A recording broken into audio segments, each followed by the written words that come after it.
News breaking అంటుంది. అలా తగ్గాయో లేదో మళ్ళీ పెరిగాయి. గత 4-5 రోజుల నుంచి స్వల్పంగా తగ్గుతూ వచ్చిన బంగారం వెండి ధరలు మళ్ళీ పెరిగాయి.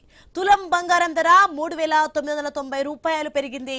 ఇక 24 క్యారెట్ల 10 గ్రాముల బంగారం ధర 1,55,360గా ఉంది. 22 క్యారెట్ల 10 గ్రాముల బంగారం ధర 1,43,860కి చేరింది. ఇక కిలో వెండి ధర ఒక్క రోజులో 11,700 రూపాయలు పెరిగింది.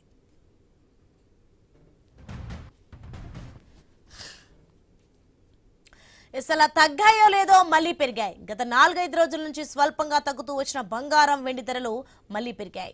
తులం బంగారం ధర 3,990 రూపాయలు పెరిగింది. ఇక 24 క్యారెట్ల 10 గ్రాముల బంగారం ధర 1,55,360గా ఉంది. ఇక 22 క్యారెట్ల 10 గ్రాముల బంగారం ధర 1,43,860కి చేరింది. కిలో వెండి ధర ఒక్క రోజులో 11,700 రూపాయలు పెరిగింది.